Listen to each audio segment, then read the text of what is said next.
for Faith Book, the Book of Faith, the Word of God, the Bible. Hi, magandang gabi po mga magulang at kapatid. Muli sa gabing ito ay tayo po ay manalangin muna bago tayo mag-aral ng kanyang mga salita. Amang Diyos, salamat po sa gabing ito. Salamat sa pag-iingat mo. Salamat po sa kalakasan ng katawan. Salamat po sa bawat sandali ng iyong buhay na ikaw ang nag-ingat, Panginoon. Bigyan ng kalakasan. Lord, sa gabi ito, samahan niyo po kami sa aming pag-aaral ng iyong mga salita. Tulungan niyo po kami na maunawaan namin ang hiwaga ng iyong mga salita. Ito po kasama namin dalangin sa pangalan ni Jesus. Amen. Ang ating pong teksto ay sa 1 Corinthians 16 verse 1 to 2. Ayan, tungkol sa pagtulong sa mga kapatid. Ayan. Pinasya na ng iglesia sa Galacia na gayon din ay gawin ninyo. Okay? Sa unang araw ng bawat linggo, mag-ipon kayo ng inyong mga kaloob ayon sa inyong pagpapala upang hindi na ako dumaan at magkaipon pa. Ayan. Ang mensaheng ito ay hindi lamang tungkol sa pera, kundi tungkol sa puso ng isang Kristiyano na handang tumulong, magbigay,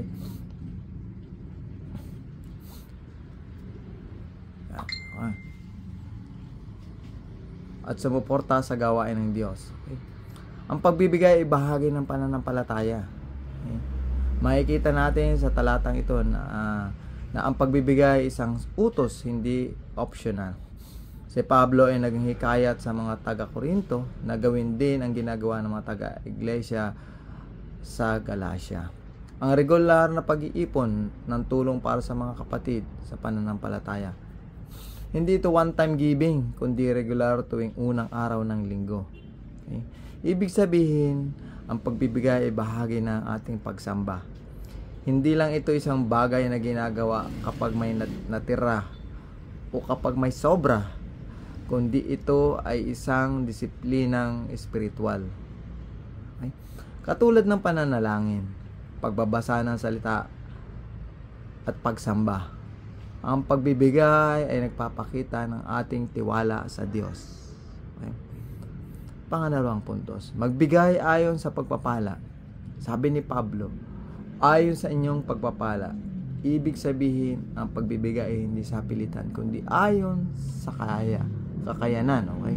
Hindi naman pare-pareho ang estado natin sa buhay. May ilan na mas pinagpala, may ilan na sapat lang. Pero ang mahalaga ay ang puso ng pagbibigay. Ang Diyos ay hindi tumitingin sa laki ng halagang ibinigay mo, kundi sa puso kung paano mo ito ibinigay. Okay?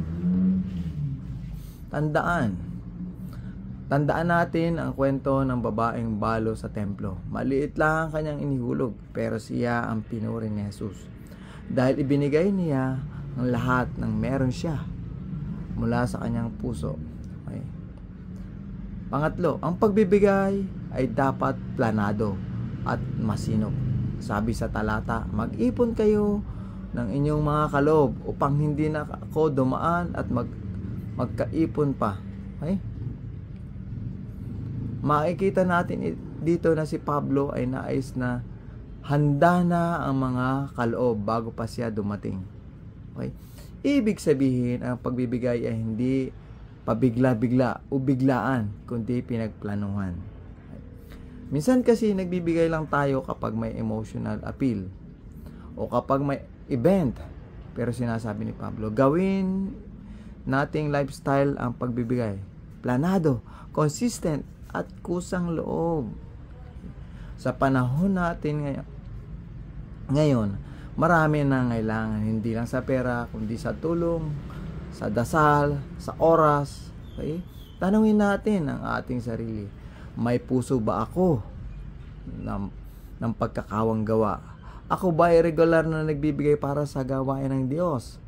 Ako ba ay bukas ang palad sa pagtulong sa mga kapatid ko na nangangailangan? Ako ba ay naglalaan ng bahagi ng aking pagpapala para sa iba? So, mga katanungan po na po pwede nating itanong sa ating sarili na sana ay masagot natin ng tayo ay sumusunod ng oo ang lahat ng ito. Okay? So, tayo po ay muling manalangin. Aming Ama, salamat po sa iyong paalaala na ang pagbibigay ay bahagi ng aming pananampalataya. Turuan mo po kaming maging tapat sa pagbibigay, hindi lang kapag may sobra, kundi bilang pagsamba sa iyo. Naway magkaroon kami ng pusong bukas palad, pusong mapagbigay at pusong masunurin. Tulungan mo po kaming maging tapat sa iyo sa anumang oras, araw at pagkakataon. Tapos sama namin dalangin sa pangalan ni Jesus. Amen. Amen.